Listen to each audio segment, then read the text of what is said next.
Buenos días, soy Teresa Alonso de IPEX, como ya os he comentado antes. Hemos esperado 5 minutillos para la gente que está teniendo problemas con sus conexiones, pero vamos a dar comienzo y que se vayan incorporando según pueda. Eh, Como os he dicho antes, es súper importante que mantengáis todos vuestros micrófonos apagados porque si no, la calidad del sonido será baja y no podremos escuchar al ponente. Y al final del webinario podréis formular las preguntas que os surjan mediante el chat o abriendo vuestro micrófono. Así que sin más, doy paso a Luis Miguel del Valle, que es nuestro ponente de hoy, que nos va a contar un poco sobre las herramientas que pueden evitar problemas en operaciones internacionales. Adelante, Luis Miguel. Muy bien. Buenos días, Teresa. Buenos días a todos. Bienvenidos al ciclo de perfeccionamiento del comercio internacional.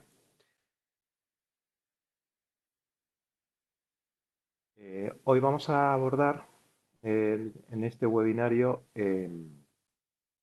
herramientas que evitan problemas en operaciones internacionales.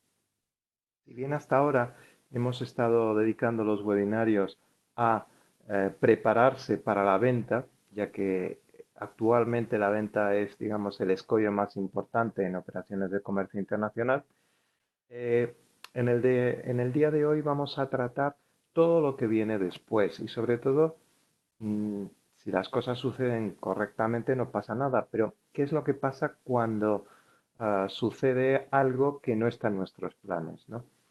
Generalmente, cuando yo trabajo con empresas en este área, siempre surgen preguntas muy parecidas. El- la primera es qué problemas son frecuentes en comercio internacional, si son fáciles o no de resolver, cómo debemos prevenir o evitar estos problemas, eh, dónde busco ayuda y una vez que se producen esos problemas, qué debemos hacer.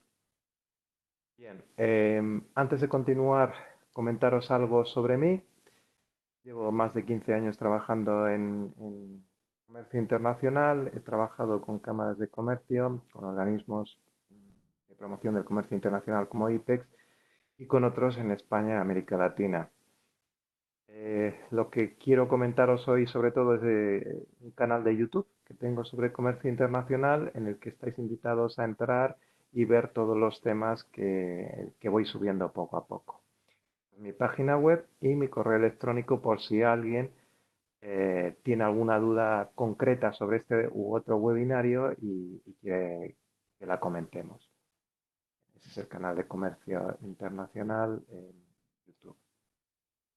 Volviendo al tema que nos ocupa hoy, el de las herramientas que evitan problemas en operaciones internacionales. Los principales problemas que he podido ver a lo largo de mi trayectoria en comercio internacional, en operaciones internacionales, pues son los que os expongo a continuación. Primero son los timos, manipulación de la oferta, retención en aduana, robos, impagos, retorno de capitales de un país y devoluciones improcedentes. Aunque vosotros lleváis en esto tiempo o puede darse el caso de que haya alguna otra cosa o alguna cosa que esté entre alguno de los elementos que os pongo aquí. En cualquier caso, vamos a detallarlos. En primer lugar están los timos. Los timos son principalmente son engaños electrónicos para quitaros o bien para entregar dinero, para entregar mercancía. Generalmente se suele hacer en un principio de relación comercial, aunque también se dan timos de la siguiente manera.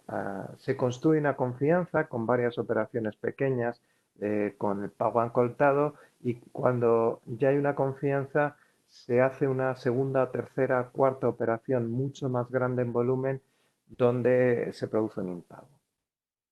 Generalmente es típico en empresas de alimentación de Castilla-La Mancha, por ejemplo, el que te llame un distribuidor, más que te llame, te envíe un correo un distribuidor. Generalmente suele ser de la cadena Sainsbury de Reino Unido, pero los hay también de Rusia, de Nigeria, etcétera, donde el distribuidor o gran distribuidor quiere comprar tu producto, o bien se trata de un trader que quiere introducir tu producto en tal mercado y te pide muestras o dinero para introducirlo. Que también se puede dar el caso, como ya he dicho, de que te da un primer pago por adelantado en una primera operación y después te pide una gran cantidad donde se produce ese impago. Suelen ser típicos, habituales de timos en este caso.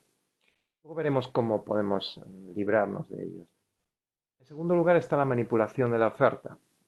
La manipulación de la oferta consiste en que se dan pedidos, solicitudes en firme eh, sobre condiciones no propuestas o acordadas. ¿Qué significa esto? Bueno, pues que vosotros habéis llegado a un acuerdo con un cliente, ese acuerdo el cliente ha dicho que sí, se produce la operación, generalmente se hace sobre operaciones en curso realizadas y pendientes de pago, y entonces ese cliente te dice que, bueno, que eso que estaba acordado no es realmente lo que él tiene en la cabeza que estaba acordado, era otra cosa.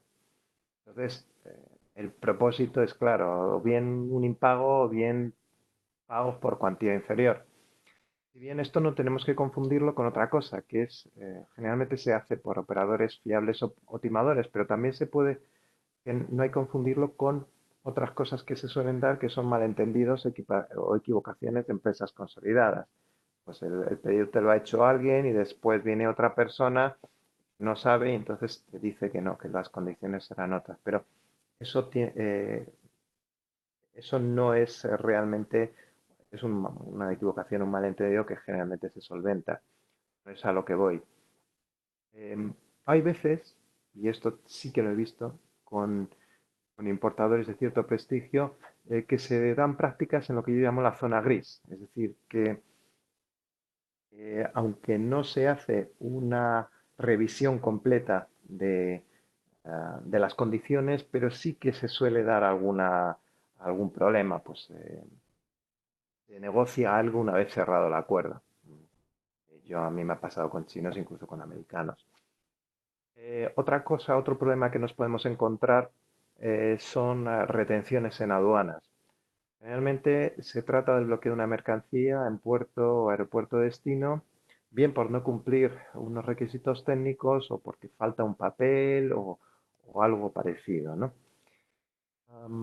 Es infrecuente, tanto en países de la Europa no comunitaria como en Estados Unidos. Generalmente allí toda la documentación se suele enviar por adelantado, incluso el operador logístico te la va a pedir y sabes qué es lo que tienes que enviar y es muy difícil que se te bloquee. Se te puede bloquear, pero no es el caso, a no ser que tú envíes algo sabiendo que no cumples con la normativa americana, entonces claro que te lo bloquean, ¿no? Pero en otros países no existe esa estructura administrativa o no sabes claramente qué es lo que te van a pedir o lo que no te van a pedir. En algunos casos puede ser por normativa recién aprobado, o bien porque te hacen una comprobación administrativa, o bien sencillamente porque te ha tocado un funcionario corrupto que lo que quiere es que bloquee la mercancía y quieres que le sueltes dinero pues para desbloquear, ¿no? En este caso hay una implicación económica por costes de almacenamiento en puerto, que no suelen ser baratos ni mucho menos, y puede darse un deterioro de bienes. Imaginaros, pues, fruta, verdura o simplemente queso en un contenedor en el puerto de Abu Dhabi, por ejemplo, en algún puerto de África tropical.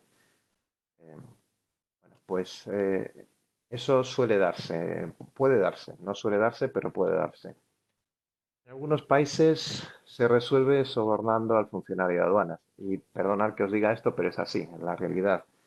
Y no estamos hablando de países lejanos. A mí me sucedió hace 2 años en el puerto de Casablanca, en Marruecos, que lo tenemos ahí al lado. Entonces, bueno, hay que tener en cuenta esa posibilidad y trabajar con el mal menor. Ya lo veremos. Pero en otros requiere gestiones técnicas y administrativas urgentes.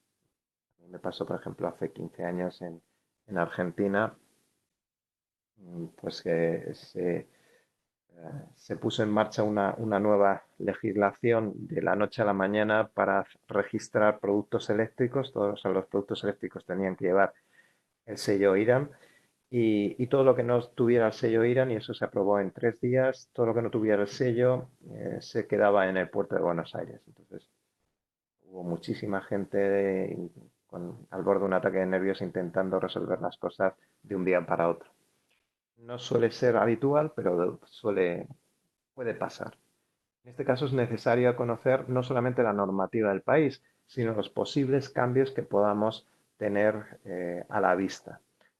Si no lo sabes muy bien, pues hablar con la oficina comercial o con el operador logístico de turno. El robo es algo habitual también dentro de lo que son incidencias del comercio internacional.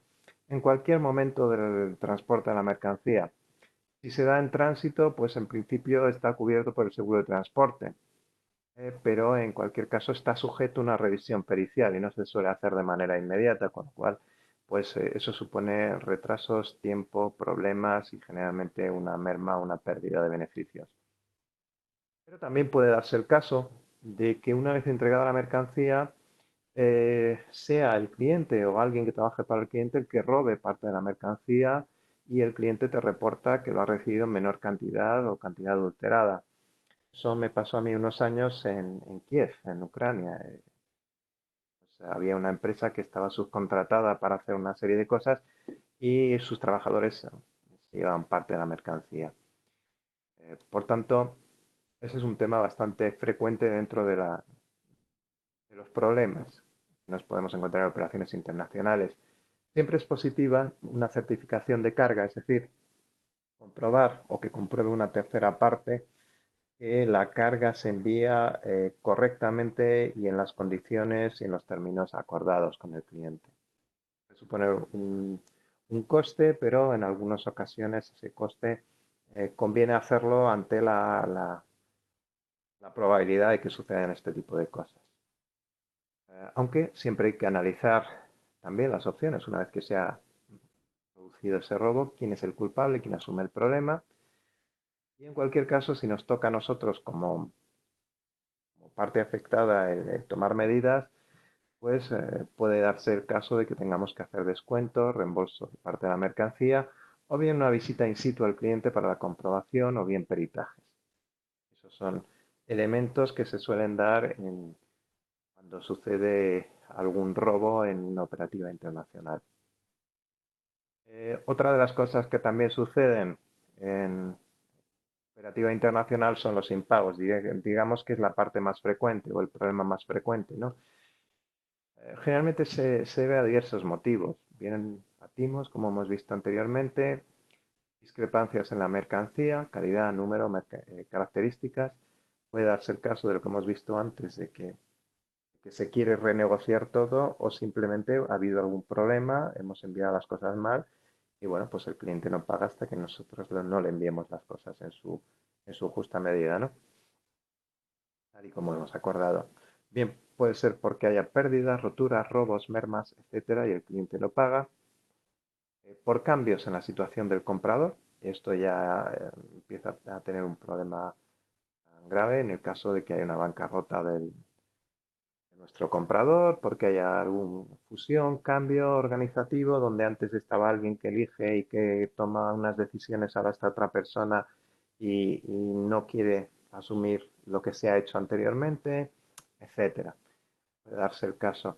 O bien, ya más grave, pues por problemas en el país, guerras, crisis, devaluaciones, catástrofes, etcétera, ¿no?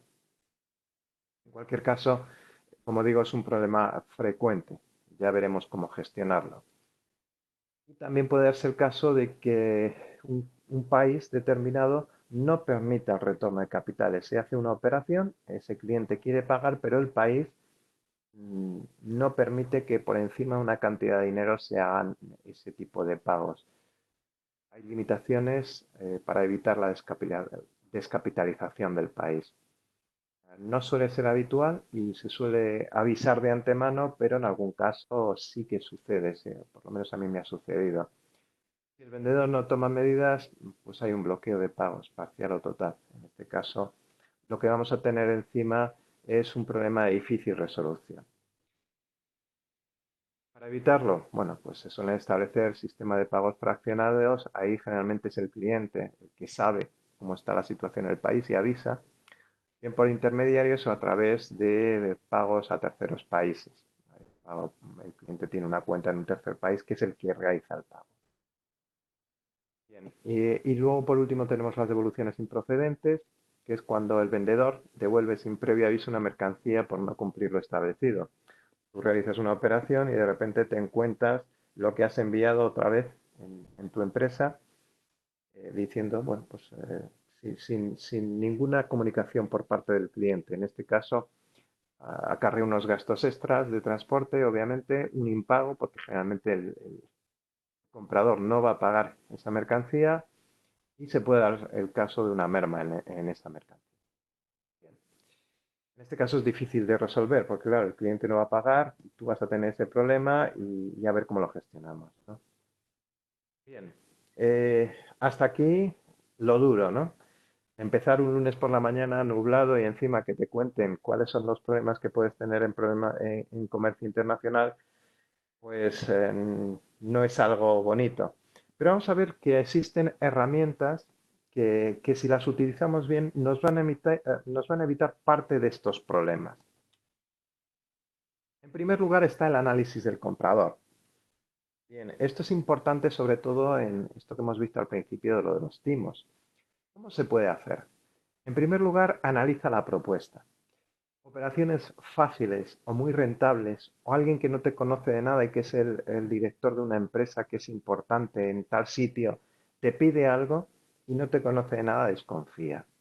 El sentido común lo tenemos que tener siempre, pues ahí, lo tenemos que tener siempre trabajando a nuestro favor, ¿no?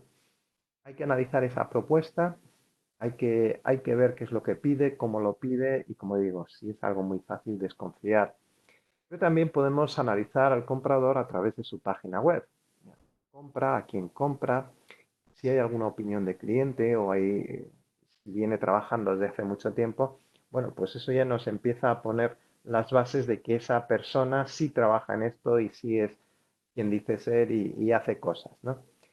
También a través de perfiles en redes sociales, ya que puede darse el caso de que me ha pasado en algunos sectores, el distribuidor o el importador no tiene página web porque es un trader, porque es alguien que tampoco está muy localizado, pero sí tiene una red social, por ejemplo en Facebook, tiene un perfil y tiene información de qué es lo que hace y cuáles son sus clientes. Bueno, pues tratar de localizarlo a través de estas redes, a través de lo que se pueda contar en foros, en búsqueda libre en Google, pero también tenemos opciones offline, es decir, podemos ver si aparece en algún listado de empresas exportadoras, también si expone en alguna feria donde expone. Eso también nos da garantías de que esa persona o de que esa entidad sí trabaja en esto y de que sí puede ser que nos haya hecho algún pedido, ¿no? Que nos pida algo, información. También podemos consultar a la oficina comercial de la oficina comercial en el país. A través del Instituto de Comercio Exterior de ICEX, pues en la oficina comercial de tal o de tal país, puedes pedir información relativa a una determinada empresa. En algunos casos te lo van a querer cobrar como servicio personalizado, pero vale más pagar 300 euros que no 3.000 que puede costar una mercancía, más el coste del envío, ¿no? Y en algún otro, pues incluso puedes pedir análisis de solvencia al banco o aseguradora siempre que trabajes con una línea de crédito, ¿no? Lo más frecuente, pero también tienes que tener en cuenta que no todas las empresas tienen una línea de crédito. Bien. ¿Cuándo se puede tomar esta decisión o cuándo podemos analizar el comprador? Siempre, siempre antes de una decisión de venta. Aunque sea alguien consolidado, aunque sea alguien a quien habéis enviado 40 veces una mercancía, mi consejo es que antes de cualquier operación volváis a analizar a este cliente, porque puede ser que las condiciones o bien del país o bien del cliente o bien de la persona hayan cambiado. Como digo, también con clientes con histórico de ventas. Bien, la segunda herramienta que evita problemas en operaciones internacionales es elaborar una oferta meticulosa.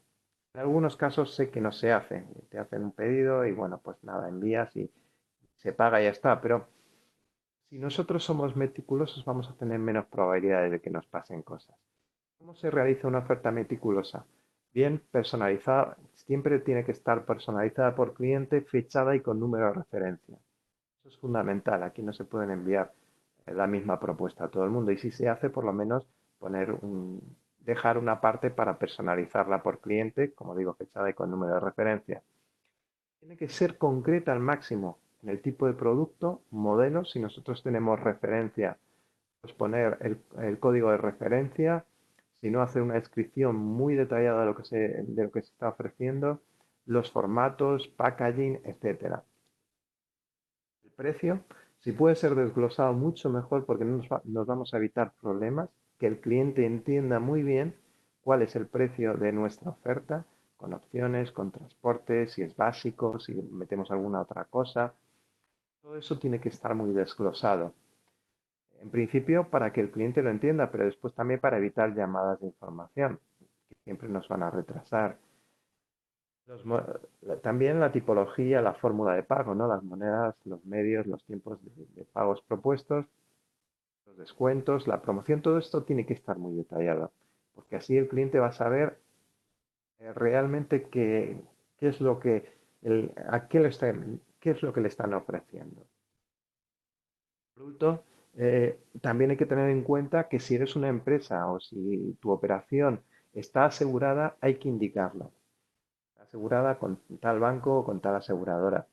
¿Por qué? En primer lugar, a todos aquellos que van a intentar hacer alguna cosa rara, bueno, pues ya le estás poniendo en la pista de que no estás tú solo, de que esto hay un banco, una operadora o una aseguradora detrás que opera contigo y que puede dar lugar a que haya una investigación previa o posterior al envío.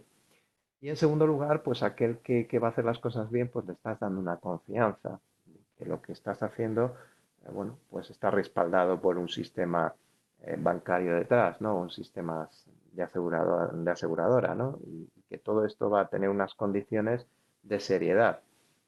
Bien, puede darse el caso. En el caso de que no lo esté, pues mira, no lo pones. Yo soy partidario, y siempre lo indico a las empresas con las que trabajo, de incluir algún sistema antifraude en la propuesta, tal como puede ser una firma digital, un sello de tiempo, un certificado electrónico, algo que permita que no haya una manipulación posterior, porque sabéis que, bueno, pues tú envías un PDF, pero ese PDF puede ser modificado. Si ese PDF tiene algún sistema electrónico que permita que no haya una manipulación, mejor. Si es posible, pedir al cliente confirmación por escrito indicando la referencia de la oferta, es decir, que te diga, bien, estamos de acuerdo con su operación número tal y cual y adelante. En algunos casos esto nada, es imposible, pero porque el cliente va muy rápido, pero siempre que sea posible, bueno, pues aunque sea un pequeño inconveniente para el cliente, pedirlo porque siempre os va a venir bien. Bien. La contraoferta o aceptación del pedido, que muchas veces, pues bueno, tú mandas una oferta y estás esperando a que la otra parte diga, bueno, ¿qué es lo que hay? No, esto quítalo, esto vamos a negociarlo. En primeras operaciones lo que os cuento es que si no hay contraoferta o negociación, desconfía. A mí me ha tocado estar con un chino negociando casi hasta que el contenedor ha llegado al puerto de Hong Kong. Si alguien te quiere comprar mucho y bueno, aparecen unos términos y esos términos los acepta y todo va súper bien, uf, pues yo desconfiaría, porque no suele ser lo habitual en comercio internacional. Alguno me puede decir, no, mira, mis clientes me compran todo, pues mira, qué suerte, pero generalmente todos los sectores en los que yo he trabajado, pues siempre ha habido alguien que quiere hacerte un descuento o que quiere cambiarte el tipo de moneda o que esto no es lo que yo quiero esta otra cosa, siempre suele haber una contraoferta. Bien, si se negocia y hay cambios, yo lo que recomiendo es elaborar una nueva oferta con un nuevo número de referencia para evitar problemas, porque si no, eh, modificar la anterior, pues puede que nosotros tengamos un error de no codificarla bien y al final el cliente no sabe si está pidiendo uno, está pidiendo el otro y eso puede dar lugar a problemas. Es necesario que el comprador acepte por escrito nominalmente, es decir, que hay una persona que aunque sea a través de un correo electrónico o sea a través de, en algún caso, de un WhatsApp, pero que sepamos de quién estamos hablando. ¿Vale? Se me ha dado el caso, no sé si a alguno de vosotros le ha pasado también, a mí se me ha dado el caso de que el que firmaba era un chino que después había salido de la empresa y la otra parte decía que ya esa persona no había salido de la empresa y que no tenía capacidad de elegir. Bueno, hemos tenido algún problema.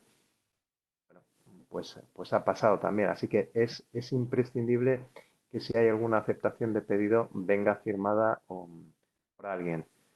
Si es con firma electrónica, bueno, muy bien. Pero si no, al menos que tenga un pie de firma de la persona y el cargo que ocupa en la empresa. Y que aparezca referenciada la oferta o el detalle de los productos y precios, ¿vale? Que no sea un cheque en blanco. Es importante la fecha en una contraoferta porque una contraoferta marca el inicio de la operación y por tanto los tiempos logísticos y pago. Por tanto, esa contraoferta tiene que estar fechada. Si no lo está, pues pedirle al cliente que lo haga. Si no concreta tu cliente, hazlo tú. Es decir, si tu cliente no es partidario de hacer una contraoferta o una aceptación formalmente, pues hazle tú ese papelito y que lo firme o que le ponga algún sello, alguna cosa, pues para tener constancia en esa contraoferta. Cuanto más documentos tengamos en comercio internacional, mucho más segura va a resultar la operación. ¿Verdad? Luego está el contrato, que es otra herramienta que también evita problemas en operaciones internacionales. No es necesario en comercio internacional, de hecho yo he cerrado varias operaciones y he trabajado con clientes durante años sin tener un contrato de por medio, pero sí es conveniente, yo siempre lo aconsejo. Eh, Sobre todo si se prevé una repetición de compras. En este caso, lo que yo recomiendo es hacer un contrato marco que fije una serie de condiciones y luego lo que es la operativa de cada una de los pedidos, pues se fije dentro de lo que puede ser la oferta o la contraoferta. ¿Qué es lo que puede tener un contrato básico? ¿Qué elementos son básicos en ese contrato? Bueno, existe mucha filosofía y tenéis un montón de información en blogs, en libros, eh, incluso en vídeos de cómo se realiza un contrato en comercio internacional. Yo lo que sí os diría es que por hacerlo de una manera fácil y rápida, generalmente hay una serie de elementos que son básicos. En primer lugar, identificación de las partes, sí o sí. En segundo lugar, un marco temporal y un ámbito de aplicación, es decir, dónde y cuándo se va a realizar este contrato, esta operativa. Sistema y moneda de pago, es decir, cómo se va a pagar, cómo se va a enviar la mercancía, el envío, la cesión de la propiedad con los Incoterms y luego lo que yo llamo cláusulas, ¿qué pasa si? ¿No? Es decir, ¿qué pasa si hay un problema con esto? ¿Qué pasa si hay un problema con lo otro? A partir de ahí hay 4 o 5 cláusulas que se suelen utilizar habitualmente. Y por último está la fórmula y el lugar de resolución de conflictos. Es decir, si por lo que sea tenemos un conflicto, ¿cómo lo vamos a arreglar? A partir de ahí, pues una fecha, firma, el cargo de cada una de las personas y el lugar donde se hace, ¿no? Esto suelen ser los elementos básicos de un contrato. Después, obviamente, los hay mejor redactado, peor redactado, adaptados a la legislación de un país, etcétera. Este contrato se puede hacer en un idioma común, en inglés, digo inglés, si estamos hablando con América Latina, obviamente va a ser el español, o en dos idiomas. Imaginaros que estamos trabajando con China o que estamos trabajando con Rusia. En este caso, pues es habitual que el contrato pueda estar en el idioma del país y luego en español, ¿no?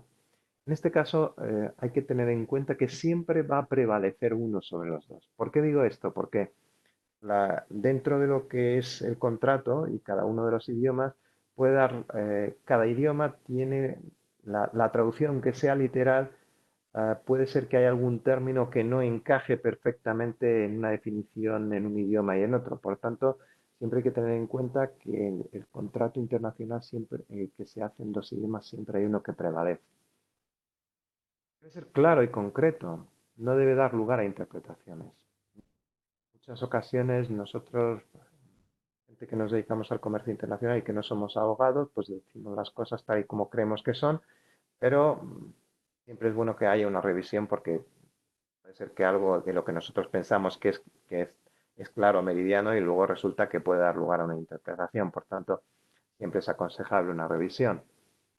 Em, Luego ya veremos, esto lo veremos después, la resolución de posibles conflictos la podemos derivar a un sistema judicial o arbitraje, o a un arbitraje. Veremos qué es cada una de esas dos partes. Eh, en la resolución de conflictos, yo siempre digo, mejor por las buenas que acudiendo al contrato. El contrato tiene que ser algo cuando ya no queda otra cosa.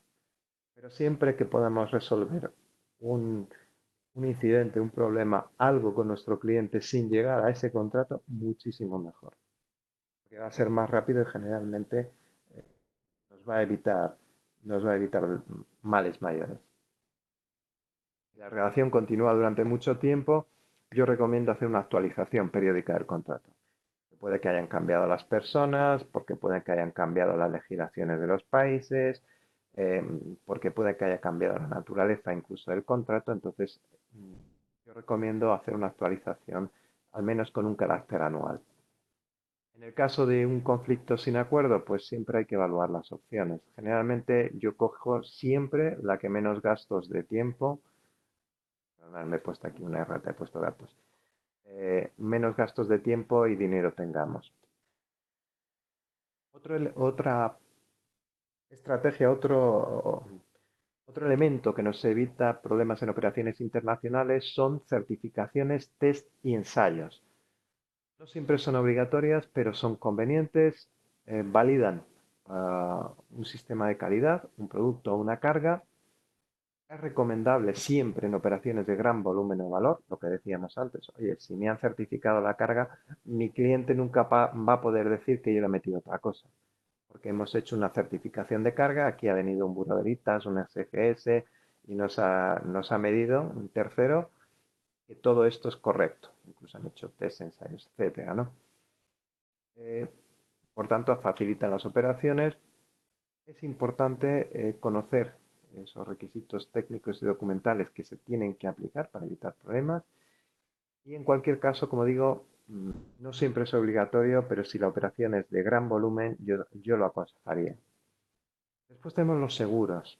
Bien, el seguro es diferente según cada aseguradora y cubren diferentes riesgos. Tampoco nos vamos a meter mucho en ello porque, como digo, antes había siempre unos seguros que eran fijos, pero actualmente hay pólizas combinadas que cubren mucha casuística, ¿no? Entonces, depende de la entidad. Se puede generalmente hacer sobre operación, exportadores puntuales. Yo esto lo aconsejo cuando empiezas a exportar, pues, hombre, hazlo por operación, porque no sabemos si este cliente nos va a hacer algún otro pedido o no. Pero cuando ya eres un exportador habitual, generalmente lo que se suele dar es una cuenta por empresa o cuenta por cliente, donde para un mismo cliente se van renovando pólizas en operaciones que hacemos con ese cliente.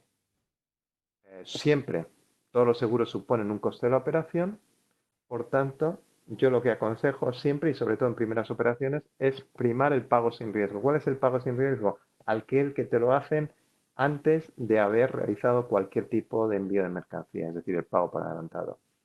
Es decir, tú dirás a tu cliente que si te paga por adelantado, pues le haces un descuento. Ese descuento es la prima del seguro. Así de fácil. Siempre va a ser más fácil para ti, para tu cliente, y ese coste, pues, hombre, lo puedes derivar al precio si quieres, o a un primer descuento. Hay que analizar diferentes ofertas de las entidades porque, bueno, si bien es verdad que existen entidades de seguros como puede ser CESDE o COFACE, pero también para operaciones pequeñas, pues las aseguradoras tipo Mafre, etcétera, también lo aseguran, y los propios bancos a través de sus aseguradoras pues cubren muchas operaciones relacionadas con comercio internacional. ¿Vale? Sopesar la garantía de pago del cliente. Por ejemplo, en gran distribución, pues sabes que generalmente el gran distribuidor te va a pagar. Entonces, ¿para qué contratar un seguro si sabemos que detrás tenemos a un Alcampo o tenemos a un Carrefour o a un Lidl, ¿no? Hay que sopesar esa garantía de pago para abrir el seguro o no abrirlo. Y por tanto hay que valorar el riesgo comercial de la operación. Bien, ¿cómo se valora? Pues en primer lugar, ¿qué porcentaje de la operación o cuantía cubre la aseguradora? Es decir, si nosotros pedimos valoración del riesgo a la aseguradora, es decir, le decimos a nuestra aseguradora, oye, tengo una operación con fulanito, ¿en cuánto me lo aseguras? Si el porcentaje de la operación o la cuantía que cubre la aseguradora no es alta, entonces tenemos que saber que esa es una operación de riesgo. Puede ser por país o puede ser porque el tal fulanito no es de fiar. Entonces, bueno, eso ya nos da una indicación de que vamos a tener o no vamos a tener problemas, ¿vale? En segundo lugar, esa valoración del riesgo pues nos puede dar lugar a que nosotros tomamos una decisión de venta. Es decir, si fulanito tiene un riesgo muy alto de que nos impague y por tanto la aseguradora nos da una valoración del riesgo comercial alta y un porcentaje que cubre muy bajito, pues a no ser que estemos muy apurados, yo no cogería esa operación. Hay empresas que por política de empresa con una valoración de riesgo comercial por encima de un porcentaje no, no dan el visto bueno a una operación, ¿vale? Realmente cuando las cuantías son muy bajas se descarta. Aparte de ese seguro, tenemos el sistema de pago seguro, lo que son cartas de crédito y demás. Generalmente el banco del comprador paga la recepción de la documentación indicada en la carta. Puede ser un crédito, remesa documentaria. Generalmente se utilizan operaciones de volumen o bien con fuerte riesgo o en primeras operaciones. En algunos países es el gobierno el que impone este medio de pago. Hasta hace unos años, no sé ahora porque hace tiempo que no opero con Argelia, pero en Argelia te estaban pidiendo un sistema de pago seguro. Eh, pero bueno, hay que tener en cuenta primero que aunque ha ganado facilidad, requiere cierta experiencia en operaciones de venta internacional. Aquí te equivocas en la redacción de una carta y supone un coste importante en tiempo y dinero. Y luego tiene unas comisiones muy altas. En algunos casos se lleva el beneficio de la operación, con lo cual, bueno, pues hay que ver opciones alternativas, ¿vale? El seguro, viene en pago por adelantado, etcétera. Va a depender del sector, de la operación, del volumen de la operación, del cliente, etcétera, del país. Y después también pongo aquí en una herramienta que evita problemas en operaciones internacionales la financiación, porque muchas veces eh, por el volumen del cliente o por la fórmula en la que nosotros al final hemos acordado pagos con el cliente, cobros con el cliente nos va a pagar eh, en un sistema que no es al contado y a la recepción de la mercancía. Entonces sumamos tiempos y puede ser que una gran operación, una operación de volumen, la estemos cobrando pues a 90 o 100 días. Y en ese caso pues vamos a tener un problema de liquidez. Podemos tener un problema de liquidez, ¿vale? Sobre todo en operaciones de gran volumen y pagos aplazados. En algunos casos, bueno, lo de 120 días para operaciones se puede dar también, ¿eh? Si estamos hablando con una gran distribución en Estados Unidos, por ejemplo, sí puede llegar a esa cantidad. Pero suelen ser en torno a los 90-100 días. Analizar, en este caso con el banco, operaciones de financiación o de pago por adelantado. Generalmente se suelen dar con operaciones aseguradas o con un pago garantizado. Eh, y generalmente yo no recomendaría operaciones que comprometan seriamente la tesorería de la empresa. Es decir, alguien te hace un pedido por la mitad del almacén que tienes y dices, mira, no, porque es un riesgo muy alto. A no ser que, oye, si va con el dinero por delante o te paga justo a la entrega de la mercancía, pues bueno, pues ningún problema. Pero si hay un pago aplazado, yo me lo pensaría en un volumen muy alto si te compromete la tesorería. Eh, Bien, sobre todo empresas nuevas o en situación económica delicada. Eso es de cajón de madera de pino, pero bueno, hay que decirlo. Luego, por último, y esta transparencia me ha gustado incluirla porque muchas veces todo esto que acabamos de decir se reduce en el sentido común. Muchas veces, eh, y parece que no, pero cuesta, ¿eh? El no aceptar operaciones de inmediato, el hacer un análisis detallado. Yo he conocido gente, empresas, gerentes de empresa que no me han hecho caso, que cuando ha venido un pedido de tal persona de tal país, pues enseguida la han atendido, en lugar de pensarlo, ¿no? No aceptar operaciones de inmediato, realizar consultas a especialistas, eso es fundamental, banco, al IPES, a expertos de promoción del IPES, a oficinas comerciales, a cámaras de comercio. Es importante el hacerlo, el cubrir bien la operación, bien sea con un seguro, bien con un sistema de pagos seguros. Yo no me arriesgaría a una operación que no esté cubierta, porque pues tienes mucho riesgo de que la cosa salga mal y te tengas un impago importante. Yo lo que suelo hacer también en estos casos es obtener y archivar fotografías y pruebas documentales de los diferentes elementos como medida de precaución.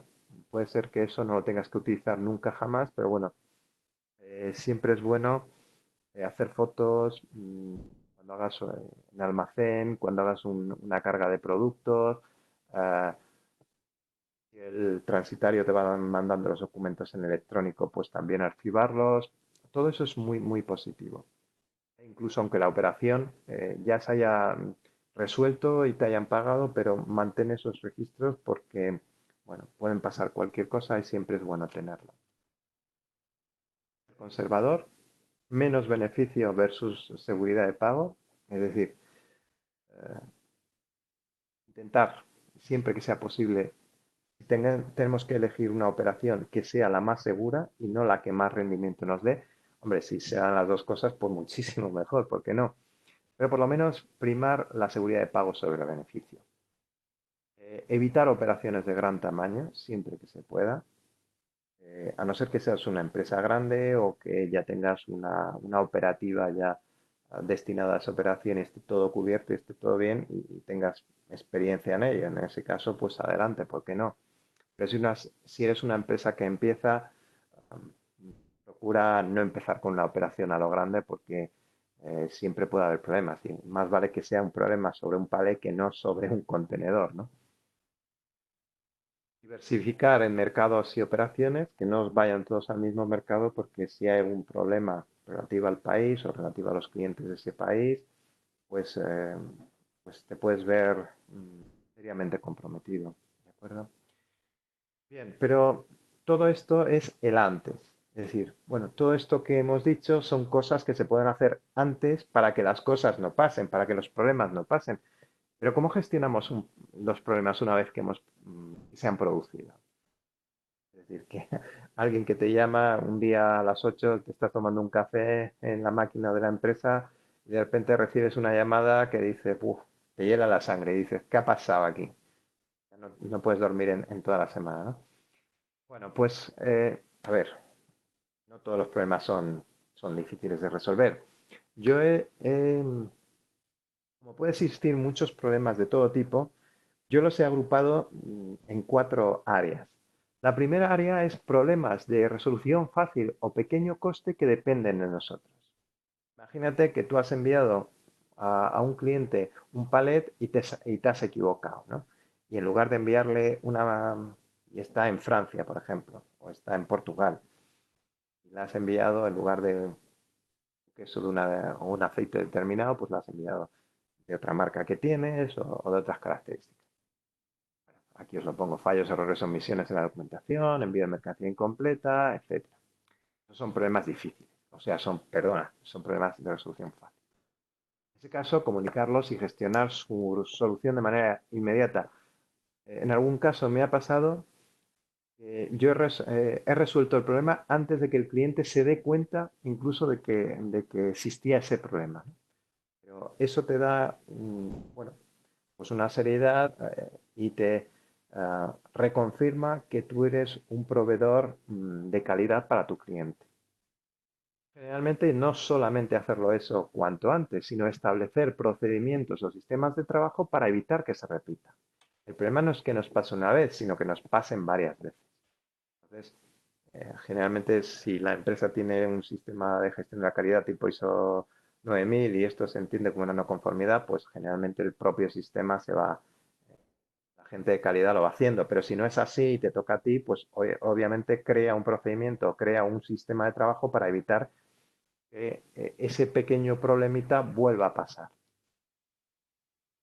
Y luego, pues analizar la manera de compensar y fidelizar al cliente, porque al fin y al cabo, pues el cliente ha tenido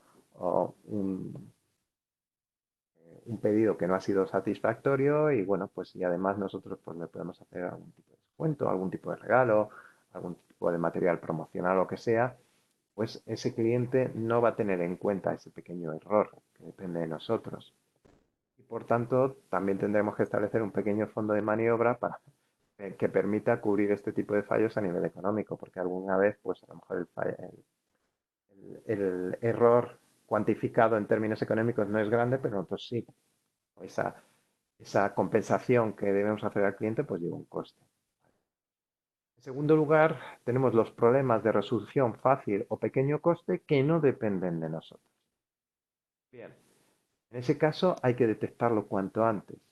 En algún caso, pues no puede ser hasta que no llega el producto a casa de nuestro cliente, pero si podemos detectarlo porque tiene que ver pues, con algo relacionado con movimiento de cargas o con algún imprevisto en lo que es la operativa y demás, pues cuanto antes lo detectemos, mucho mejor.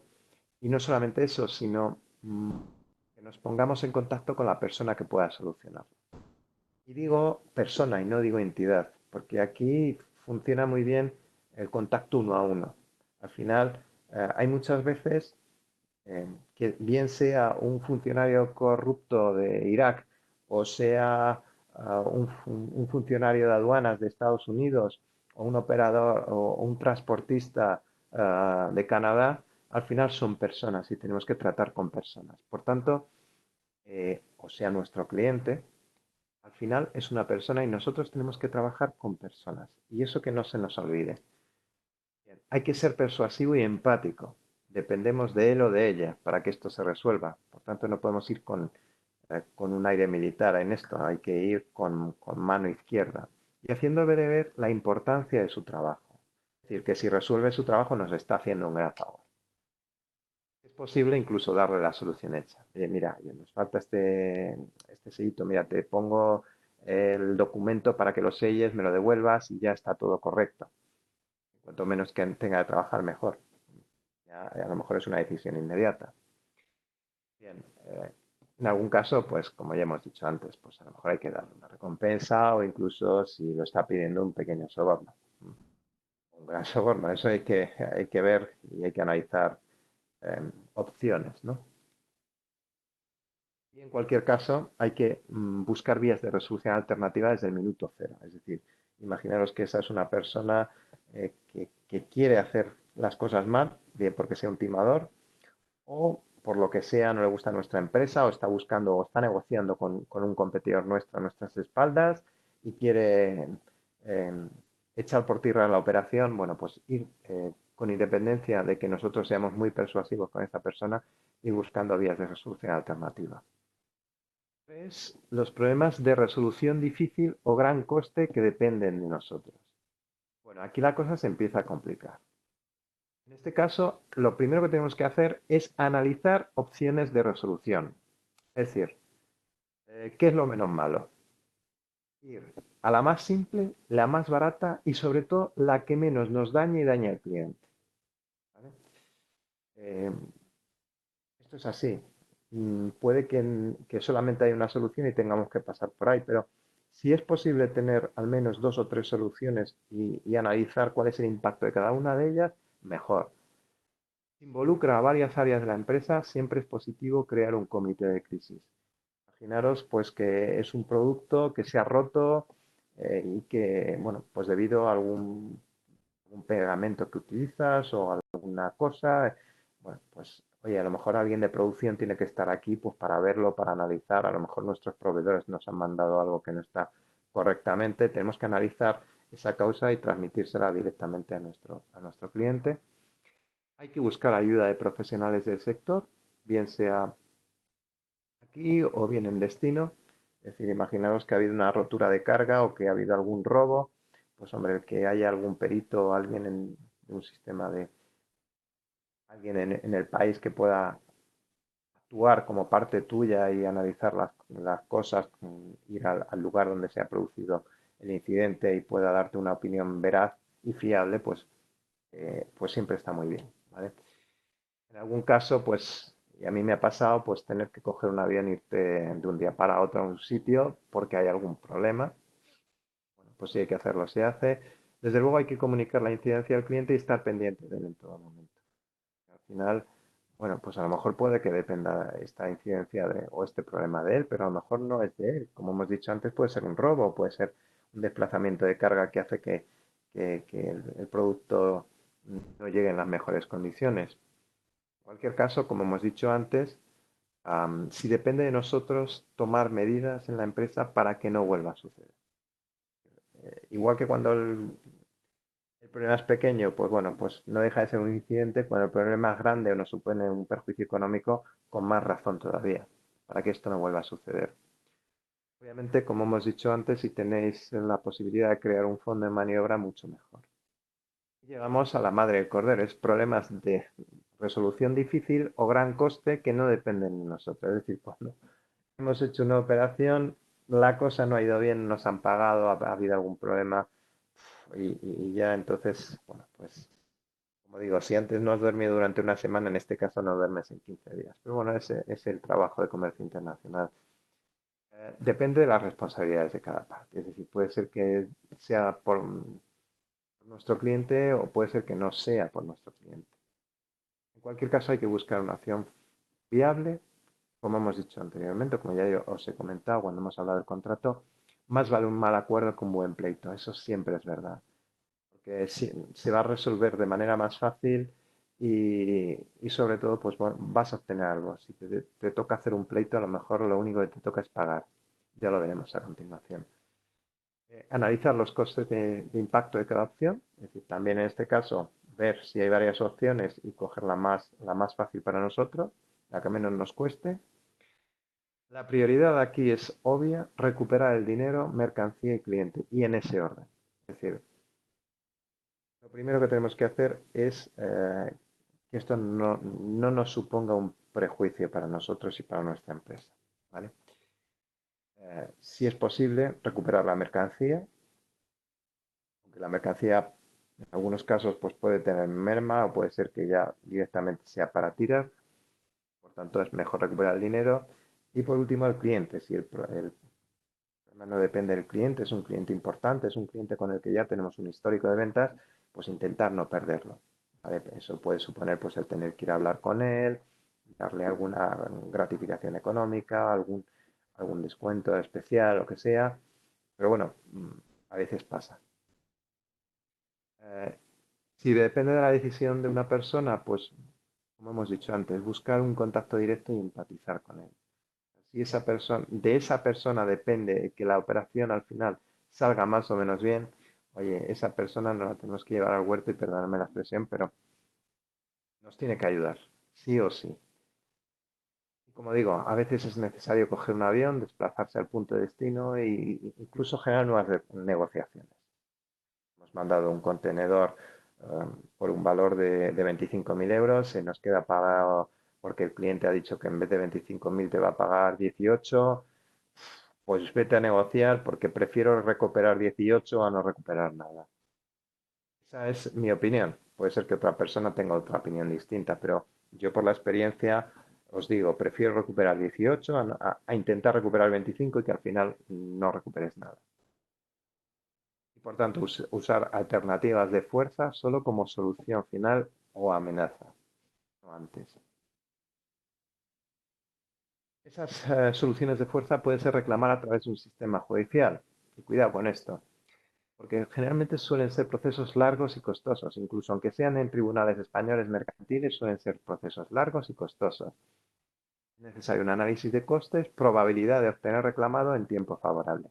Hay veces que aunque un contenedor o aunque un cliente te haga una operación eh, y al final tengas una pérdida, el ir a un sistema judicial puede suponer que ni recuperes nada y encima estés perdiendo tiempo y dinero.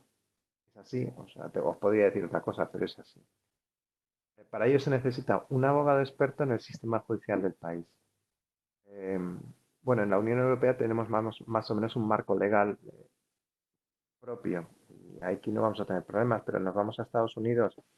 En el sistema tiene garantías, pero tiene un marco judicial propio.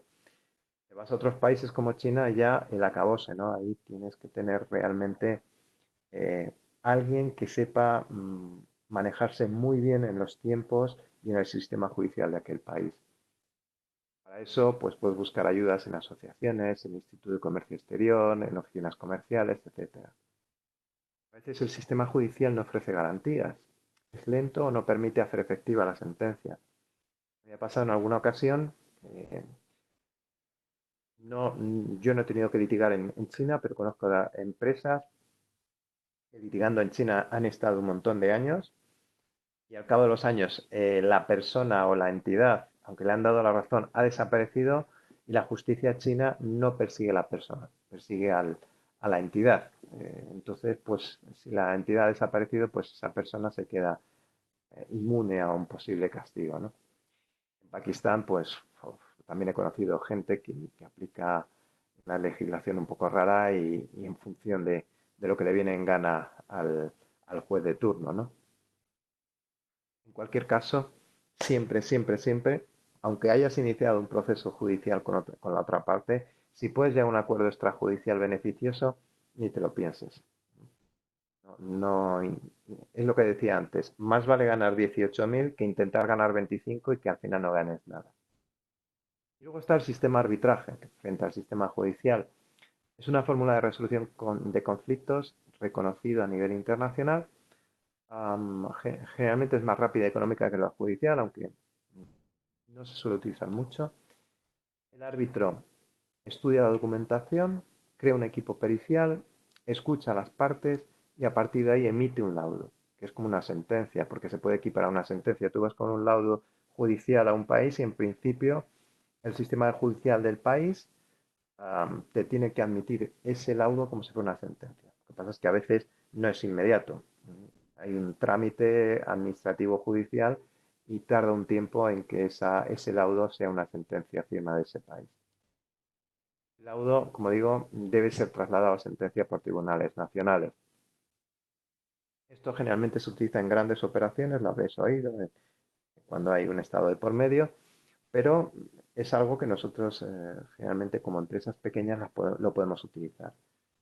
Ese sistema de arbitraje generalmente lo gestionan las cámaras de comercio, el arbitraje mundial. Por referencia es la Cámara de Comercio de París, pero existen diferentes cámaras de comercio que tienen un sistema arbitral que funciona a nivel internacional. Bien. Y por último, vamos a ver que la crisis no es solamente lo que nos afecta a nosotros, sino también cómo comunicamos cuando hay una crisis, ¿no? Está el correo electrónico, es lo fundamental. Ese correo electrónico es lo que más utilizamos porque, bien es verdad que luego está el WhatsApp o que podemos llamar por teléfono, lo que deja constancia por escrito ahora mismo es el correo electrónico. Realmente ese correo electrónico tiene que estar fechado dirigido a un interlocutor concreto a lo largo de la operativa del comercio internacional. Tiene que ser concreto, claro, ceñirse a los hechos, evitar interpretaciones, que sea lo más neutral posible. Vamos a intentar ir con segundas porque en algunos países es que no te van a coger ni siquiera ese sentido, o sea, ese segundo sentido.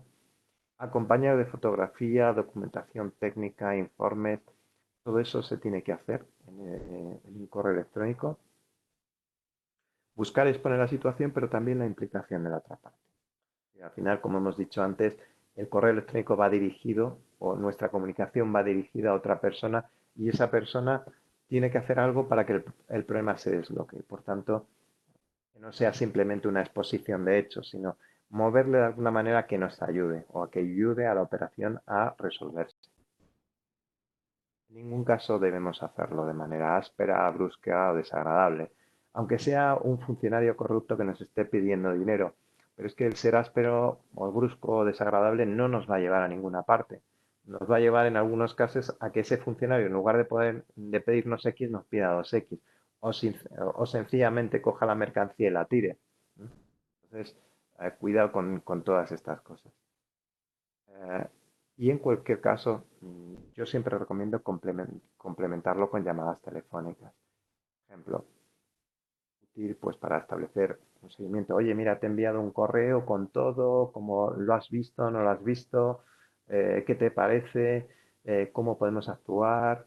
Y en cualquier caso, siempre que haya algún juicio, que haya algún problema, pues, por ejemplo, con la aseguradora, y todo lo tienes establecido en un correo electrónico secuencial donde aparece todo, pues es mucho mejor, mucho más cómodo.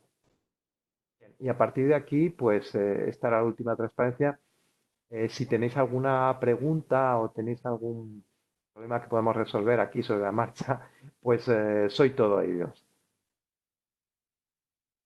Muchas gracias, Luis Miguel, por este ratito. Como ha dicho Luis Miguel, si alguno de vosotros tiene alguna duda o quiere preguntar algo o hacer alguna valoración, puede incluso abrir su micrófono, somos pocos. Creo que podemos mantener el orden y si no, pues podrían hacerla por el... Sí, mira, alguien está diciendo que quiere abrir el micro, háblelo, no hay ningún problema y formula tu pregunta. Hola, buenos días, ¿se me oye? Sí, Sí, sí, perfectamente. Hola, mi nombre es Amelia, trabajo en la empresa Saleplas Ajá. y bueno, tengo aquí una pequeña pregunta sobre el tema de robos o cuando la carga que llega a destino no coincide exactamente con lo que el cliente creía o esperaba. Ajá. Se ha hablado aquí de la certificación de la carga. Entonces, bueno, nosotros en algún momento puntual hemos tenido algún problema. Y bueno, pues lo hemos resuelto un poco con nuestros métodos, digamos, que no tienen ningún coste, pues hacemos fotos, aportamos documentos firmados, incluso en alguna ocasión ponemos nuestros propios precintos cuando son cargas de camión completo, que es una cosa que no es oficial, digamos, que no te garantiza nada, pero que bueno, ahí está. Entonces, me ha llamado la atención este tema de la certificación de la carga porque cuando empiezas a trabajar a lo mejor con destinos que son un poco más complicados, pues a lo mejor sí que es verdad que se necesita un nivel extra, ¿no? de verificación y de seguridad. Entonces, bueno, pues yo quería saber primero esto, pues si esto quién lo realiza, tipo empresas Intertech o similar. Y luego también si se puede hacer para cargas pequeñas, por ejemplo, palés, ¿no? Que aunque sea un volumen pequeño, pero la carga puede ser valiosa o incluso el cliente, ¿no? Que no comprometer la confianza del cliente. Vale, correcto. A ver, empresas que lo hacen. Tú has citado Intertech, Intertech lo Sí. hace, SGS lo suele hacer, Bureau Veritas suele hacerlo, son generalmente empresas relacionadas con la certificación, ¿vale? Em, ¿Es positivo? Pues mira, cuando hablamos de, por ejemplo, cartas de crédito o créditos documentarios, una de las cosas que se suelen pedir es precisamente la certificación de carga. Puede pedirse más cosas o pueden pedirse menos, pero la certificación de carga siempre es una de las cosas que se suelen pedir porque es un elemento de garantía de que el producto está bien. El problema, lo que dices tú, al final es no deja de ser algo que tienes que pagar y que encarece. Entonces, si lo haces tú, pues mejor. También puedes a lo mejor hacer que tu cliente pues verifique de alguna manera esa carga. No sé cómo, pues a lo mejor pues si no es un cliente, si el transportista, por ejemplo, yo por ejemplo he trabajado con el mercado ruso, el transportista viene de la propia empresa y, bueno, él verifica de alguna manera que todo está bien, ¿no? Entonces, bueno, pues ahí se puede hacer. con fotografías en tiempo real. Pero en cualquier caso, siempre que venga alguien, pues te va a dar una garantía y se la va a dar a tu cliente. Podéis elegir a lo mejor alguna parte intermedia, que puede ser un proveedor de ambos o alguien que a lo mejor no se le puede, no se le tiene que pagar. Eso ya, imaginación al poder. Yo generalmente las operaciones de certificación de carga que las he hecho con Bureau Veritas. Con Buroveritas. Veritas. Eh, si lo haces si lo haces muy frecuentemente, ellos te van a aplicar una tarifa de cliente diferente. Es decir, si lo haces una vez, será una, pero si lo haces habitualmente, pues hombre, tú ya vas a poder rebajar. Incluso, bueno, pues vas a poder negociar con ellos. Pero eso pasa con todo, con los seguros de banco y demás, ¿no? Pero yo generalmente cuando lo he hecho con Bureau Veritas. Vale. Vale, bueno, pues muchas gracias. Esa era mi duda. Luego, para el tema de cargas pequeñas, supongo que, bueno, pues no habrá tampoco. No, no hay problema. Lo que pasa es que ahí el problema es que te va a costar más el pescado que guiso. Es decir, Sí, sí, puede ser. la certificación se te va a llevar parte o todo el beneficio. Entonces, pues por eso te digo que a lo mejor lo que hay que hacer es verlo en conjunto para un mismo cliente y buscar alguna certificación por cliente o certificación por mercado. O agrupar pedidos. Eso ya, bueno, eso lo tenéis que analizar vosotros. Sí, sí, verlo según las circunstancias. Vale, pues muchas gracias, Luis Miguel. Muy bien. ¿Alguna otra cosa? A ver, hay otra pregunta en el chat. No sé si Patricia quieres abrir tu micrófono y formularla o quieres que la formulemos nosotros. ¿La ves, Luis Miguel? Dice, la certificación de carga depende del Incoterm utilizado. Si, No, por ejemplo, es Word, ¿lo tendríamos que hacer? no. La certificación de carga no tiene nada que ver con el. A ver, vamos a ver. El Incoterm es la transmisión de la propiedad de la carga o de los riesgos, pero no tiene nada que ver. Hombre, si tu cliente te paga según recoge la mercancía, entonces ahí ni certificación, bueno, si él te lo pide y tú se lo quieres hacer, bien, perfecto. Pero si, si te paga por adelantado, ahí no vas a tener ningún problema. Realmente la certificación de la carga no tiene nada que ver con el Incoterm que utilices. Lo sueles hacer siempre, siempre, porque está en tu mano. Una vez que se carga el camión, llega allí el inspector de Bureau Veritas y te hace unas fotos. Bueno, el Bureau, como digo, SGS o alguna otra empresa. Se puede hacer también eh, en el puerto, en el aeropuerto, también se puede hacer. No suele ser lo normal porque generalmente tú controlas la carga en tu almacén, pero no la controlas ya afuera y puede que se dé algún problema y demás. Pero bueno, se puede hacer también. Eh, y en cualquier caso, es una medida de precaución, una medida de decirle a tu cliente, oye, se ha hecho todo bien, pero y de aquí sale perfecto. Pero si la operación es S-Word o es DDP, a mí me da lo mismo, porque realmente tú lo que haces es transferir la propiedad de la mercancía en un punto concreto, mientras que la certificación lo que está diciendo es, oye, esta mercancía sale de mi almacén correctamente y tal y como está acordado, bien en el contrato o bien la orden de pedido que tú me has hecho.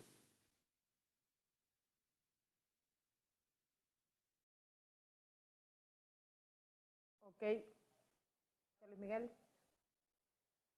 Si hay alguna pregunta más a través del chat o si alguien quiere abrir su micro, este es el momento.